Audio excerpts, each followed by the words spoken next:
Hey everybody, Jennifer with FreeSpirit.com, Akashic readings. I have chosen to talk to you today about Twin Flame Soulmates. This is kind of been my life's work for the past 13 years. A lot of my readings are dedicated to soulmate relationships and particularly the twin flame. This is one that has been a hot topic for several years. I'd say at least the last 20 years or so. Really amped up in popularity and trending in 2016, around there. But I've been focusing on it for about 13 years now. And it was about 2016 when I saw it kind of coming into popularity just within mainstream. In spiritual communities and everything, it's been a hot topic for a long time, but it was about 2016 that I noticed, hey, like just regular people are talking about twin flame soulmates now. So I decided, let's get to the bottom of this. In 2016, I wanted to talk about all the myths and, debunking those. And I did write a channel from the Akashic Records, a blog about twin flame soulmates and debunking the myths. There are people out there who have very harsh opinions about twin flame soulmates. It's whatever. Okay, if you're a human being here on Earth, you have a twin flame counterpart, like it or not. This is what happens. We talked about souls and how they're born in 5D energy, perfectly balanced in their divine masculine and divine feminine energy, right? So in order to incarnate on Earth in a human body, the Earth matrix is one of duality and polarity. So whole souls are not allowed. They have to split into two. One is the carrier of the dominant feminine energy, and the other is the dominant carrier of the masculine energy. Again, feminine and masculine, not about gender at all. You can have a male who has dominant feminine energy. Simply means he's in touch with his feelings, he's, an emotional being, and he is intuitive. So he relies on his feelings to intuit the world around him. Probably has a lot of psychic ability or sixth sense abilities. More power to him, okay? This can be a woman or a man. Doesn't matter. Feminine energy is feeling, intuition, wisdom. What am I missing here? Emotional. The more emotional of the two. Okay, so the masculine, the carrier of the dominant masculine energy, is going to be the thinker in the relationship. The logic-oriented individual. Relies on logic and knowledge. Thinking, logic, and knowledge, okay? So, could be a woman who is a thinker and relies on logic. Doesn't matter. These could be two men. These could be two women. These could be a man and a woman.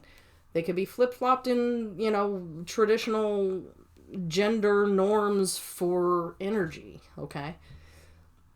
We like to mix it up as souls, okay? We like to mix it up because it makes things more interesting. It makes life more interesting. Anyway, getting back to the twin flame and their purpose. Okay, so basically your soul has split into two. So you're separated and you come down into Earth in these two separate dominant energies.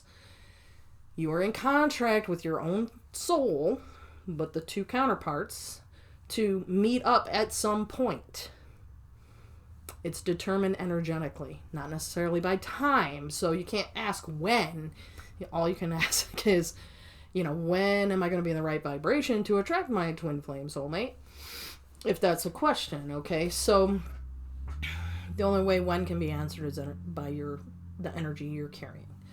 So twin flame soulmates can meet up energetically. They can attract in 3D vibration and consciousness or 4D vibration and consciousness. Ultimately, if you're in 5D vibration and consciousness, you don't really need your twin flame counterpart, okay?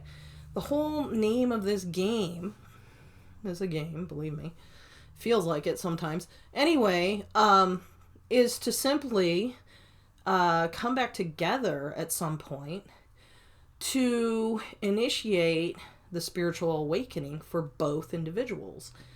The one who is the dominant, emotional, feminine energy is probably going to feel it more intensely than the dominant masculine. Remember that we do carry both energies within us, just one is more dominant than the other upon, separation and incarnation. So, twin flames meet when they're energetically attracted to each other. If they're in a 3D vibration and consciousness, it's going to be tough. It's going to be rough. It's going to be dramatic. It's going to be possibly even toxic. Because the whole purpose is spiritual awakening. So, I've got notes here so I can stay on track, okay? So, spiritual awakening happens. You can be in 3D or 4D, okay? If you're in 4D, you've already got some intuitive abilities, and that's probably the dominant feminine carrier. The thinker is probably going to be less spiritually advanced, so to speak. Okay, so that's not knocking anybody or anything, but the spiritual awakening happens when the twin flame soulmates meet and share, intimate relations, so to speak. So what happens there is the raising of the Kundalini energy, which is also known as the sacred sexual energy. There is a theory, a spiritual theory or explanation or analogy that there is a coiled serpent in the base of our spine. I don't like snakes or serpents, so I'm going to say it's a coiled ball, okay? So what happens is, during the intimate relations, what happens? It uncurls and it shoots up and, blazes through all those energetic chakras, the vortexes. This is where the awakening starts, okay? It blasts through those chakras. These are the energy vortexes. I like to refer to them as the organs of the soul because they match up with a lot of internal organs of the physical body. That being said, okay, those chakras, based on whatever experiences, traumas that the individuals, the separated individuals, have experienced before meeting, could have created blockages or we'll just call them energy blocks. So those chakras might not be open, they might not be moving, and so this Kundalini energy is going to blast them open. And once they're open, then they're going to start moving, and so you're going to start feeling alive like you have never felt before. And just feels like an immense, intense love. Okay?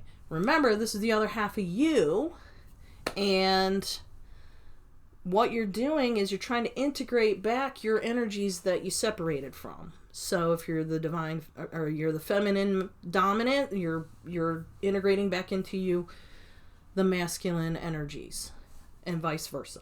Okay? So through all this, there's going to be some drama. There's going to be some drama.